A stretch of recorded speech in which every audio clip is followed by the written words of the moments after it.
بحث وہ کر رہے ہیں جو فقہ کے بنیادی قوانین سے واقف نہیں. ابھی لڑائی ختم کر لیتے ہیں, آخر شیعہ ہے, ایک جسم ہے, کہیں نہ کہیں تو جنگ ختم ہونی. علی واجب ہے یا علی مستحب ہے؟ پہلے بتاؤ واجب کی تعریف کیا ہے, مستحب کی تعریف کیا ہے؟ واجب شریعت میں اس عمل کو کہتے ہیں جس کے چھوڑنے سے عذاب ہو. مستحب اس عمل کو کہتے ہیں جس کے چھوڑنے سے عذاب نہ ہو, کرنے سے نیکیوں میں اضافہ ہو. میں ٹھیک کہہ رہا ہوں؟ میرے پیچھے ایک بعمل ذاکر تشریف فرما ہے, ان کی تائید حاصل ہو گئی. مستحب جس کے چھوڑنے سے عذاب نہ ہو, کرنے سے نیکیوں میں اضافہ. فجر کی نماز کی واجب رکعتیں 2, چھوڑو عذاب. نوافل پڑھو نیکیوں میں اضافہ, نوافل چھوڑو تو عذاب نہیں. رمضان کے روزے واجب, شعبان کے مستحب. ایسا ہی ہے, واجب کے چھوڑنے سے عذاب آتا ہے, مستحب کے چھوڑنے سے عذاب نہیں آتا. اگر علی ولی اللہ مستحب ہے تو غدیر میں حارث پہ عذاب کیوں آیا؟ جو بول سکے وہ ذہن سے.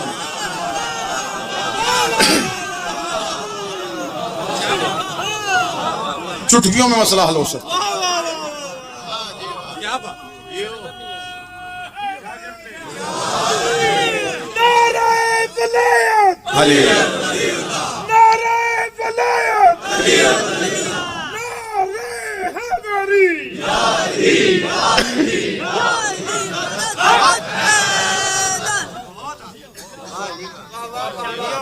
غدیر میں حارث پہ عذاب آیا ہے ولایت علی کو چھوڑنے کی وجہ سے. جو مجھ جیسے کام علم لوگ بیٹھے ہیں ان کے لیے بڑی آسان مثال دے دیتا ہوں. مرغی حلال ہے یا حرام؟ اگر تکبیر نہ پڑھی جائے, ابھی تو آپ نے حلال کہا تھا, مرغی نہیں بدلی, شرط بدل گئی. جیسے بغیر تکبیر کے حلال مرغی حرام ہو جاتی ہے, بغیر علی کی ولایت کے حلال عبادت حرام.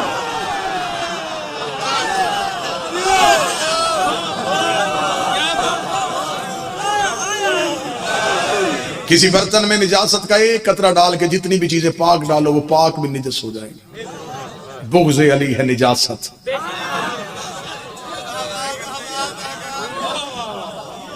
کہ دل میں کرو گے نیکیاں, فرشتے گناہ لکھ لیں گے. علی دل میں ہو, سانس بھی لوگے تو تسبیح ہے. اگر اجازت دیں تو اگلے 1 منٹ میں ایک اگلا فارمولہ لگائیں جی.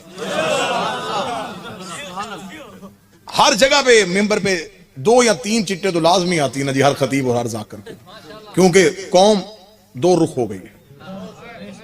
ایسا نماز افضل ہے یا ماتم؟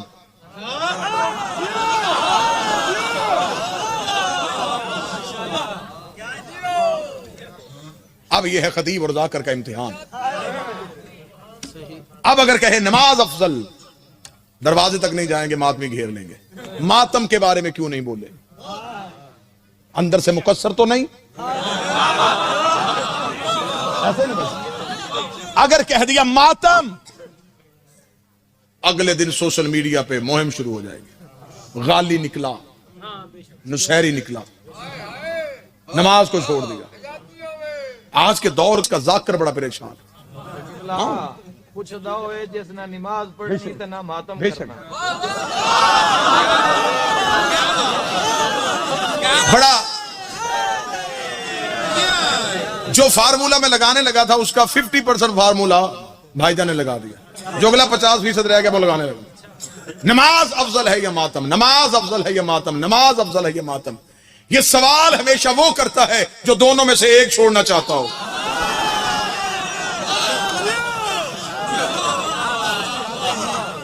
جو ایک آپشن رکھنا.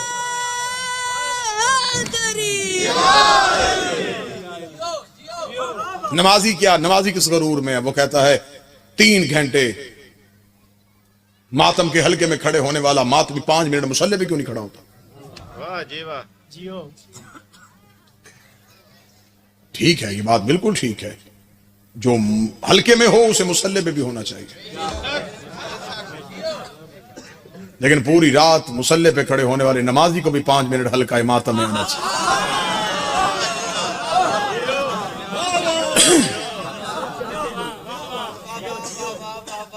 مشن حسین مذاق نہیں. جو دین بچایا گیا کربلا سے یہ آسانی سے نہیں بچا، معجزے سے نہیں بچا، عمل سے بچا. حکم کر کے حسین فوج کو برباد کر سکتا تھا، لیکن حسین نے عملاً دکھایا. جوان بھائی کے بازو کٹوانا آسان نہیں تھا.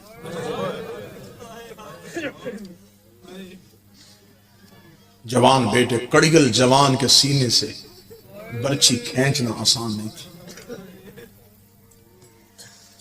6 ماہ کے بیٹے کی گردن سے تیر کھینچنا آسان نہیں تھی.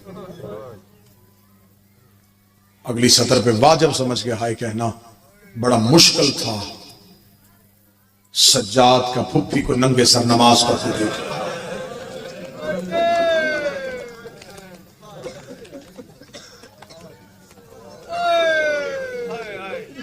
دو ہی ہستیوں کو تو بہت مارا گیا. انہوں نے کربلا میں عباس کو بہت مارا، شام میں علی کی بیٹی کو.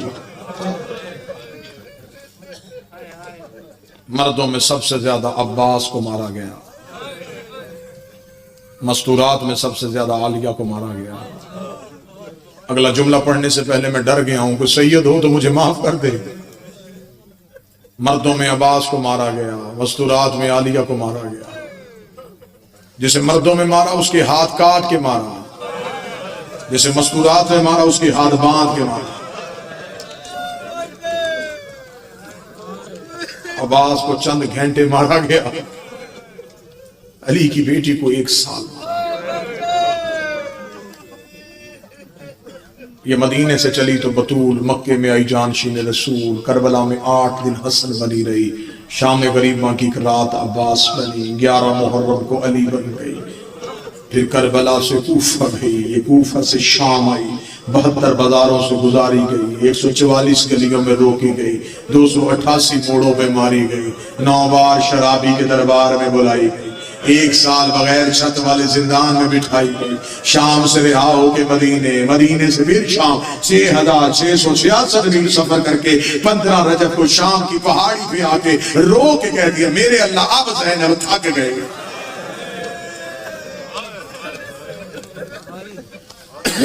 میرا دین بچ گیا، مجھے ماں کہنے والا. آنکھیں پرنم ہو گئیں، 2 آنسو اور آئے اور میں سلام کروں. یہ بات میری قوم کا نوجوان یاد رکھے.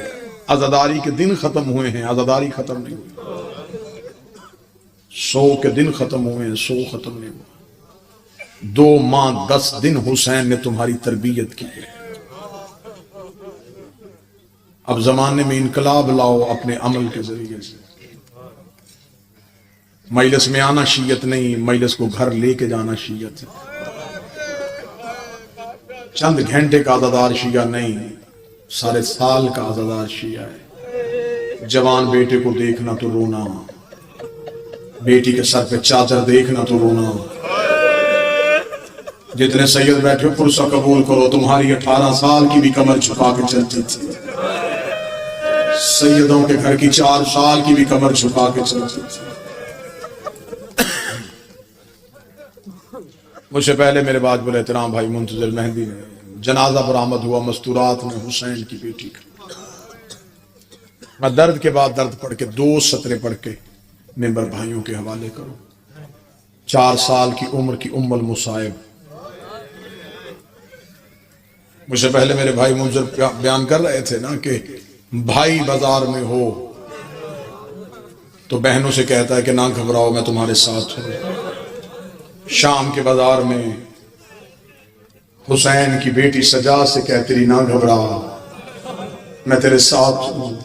میں وجہ پڑھوں، سجاد نے پوچھا تھا سکینہ بھائی بہنوں کو تسلیاں دیتے، تو بہن ہو کے بھائی کو تسلی کیوں دے رہی ہے؟ رو کے قدم اب گر گئی، اس لیے تسلیاں دے رہی ہوں. میں مر گئی تو جنازہ اٹھا لے گا، اگر تو مر گیا جنازہ کون اٹھا؟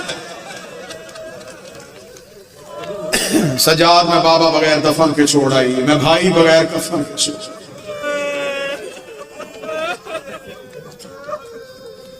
بڑی خاص عطا ہے برادر وسیم پہ، سیدہ کے درد یہ بھی بیان کرتے ہیں. 2 درد پڑھنے لگا ہوں اور ممبر چھوڑوں گا.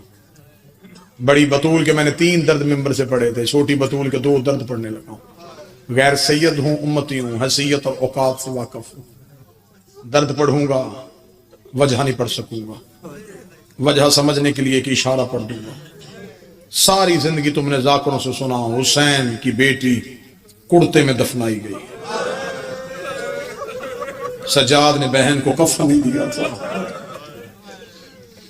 آپ سمجھے اور روئے کہ غریب تھا ہمارا مولا. ہائے کہہ سکو تو کہنا، رو سکو تو رونا، سر جھکا سکو تو سر جھکانا. جس کے بابے کا لباس جنت سے آ گیا تھا وہ بہن کا کفن بھی جنت سے منگوا سکتا تھا. سجاد کی مجبوری غربت نہیں تھی. سجاد کی جو مجبوری تھی میں وہ بیان نہیں کر سکتا. میں اشارہ دینے لگا ہوں، اشارہ سمجھ لینا. 10 محرم کو ماتمی کرتا ہے زنجیر کا ماتم، شام کو ماتمی گھر آ جاتا ہے، سارا دن جلوس میں رہتا ہے. شام کو بہنوں نے کرنے ہوتے ہیں بھائی کے زخم صاف. ماں قریب آ کے کھڑی ہو جاتی ہے، رو کے کہتی قمیض آہستہ اتارنا، تیری قمیض تیرے زخموں سے چمٹ گئی ہے. قمیض آہستہ اتارنا، تیرے زخموں نے تیری قمیض کو پکڑ لیا ہے. جس نے 4 گھنٹے قمیض پہنی ہو اس کی قمیض تو نہیں اترتی. جس نے 1 سال کرتا پہنا ہو. علی کی بیٹی کی آواز آئی، سجاد بہن کرتے میں دفنا. اتنی زخمی تھی علی، نہیں رو سکے تو وجہ پڑھوں کیوں زخمی تھی. بڑی بطول کو ایک تازیانہ لگا تھا اور وہ دائیں ہاتھ سے تسبیح نہیں پڑھ سکی تھی. کربلا سے لے کے شام تک شمر کے ہاتھ میں لوہے کا تازیانہ تھا. یہ ہر موڑ پہ رو رو کے کہتی رہی، سجاد میری ہڈیاں ٹوٹ گئی ہیں، سجاد مجھ سے چلا نہیں جاتا. آدھا منٹ اور ایک درد. بھائیوں سے دعا لوں، آپ سے دعا لوں، آدھے منٹ کا ایک درد. کفن کیوں نہیں دیا یہ وجہ میں نے پڑھ دی. اگلی سطر مشکل ہے. مہمان سمجھ کے معاف کرو تو مہربانی، شبیر کا ذاکر سمجھو تو مہربانی. اتنے مصائب خان شخصیات کے سامنے میں اگلا درد پڑھنے لگا. مجھ سے پہلے بھی پڑھا گیا، میرے بعد بھی. مصائب کی دنیا کے اہم نام ہے، پوچھ لیجئے. سجاد نے بہن رسیوں میں دفنائی تھی. ایسا ہے یا نہیں ہے؟ کیوں نہیں رسیاں کھولی سجاد نے بہن؟ وہ جو 14 سال کا قیدی تھا اس کے لوہے کے زیور کھل گئے تھے، اس کی رسیاں کیوں نہ کھلی؟ اگر ماتم کر سکو تو پھر ماتم کرنا. موسیٰ اعظم سے بغداد میں ایک بندے نے پوچھا تھا، قیدی تیرے دادا سجاد تیرے بہن کی رسیاں کیوں نہیں کھولی؟ موسیٰ اعظم کا سر دیوار پہ آیا، روکا میرا سلام اس معصومہ پہ جس کے ہاتھوں کے جوڑ ٹوٹ گئے تھے. اگر سجاد رسیاں کھول دیتے سکینہ کی لاش ایسے بکھر جاتی جیسے کربلا میں قاسم کی لاش کے ٹکڑے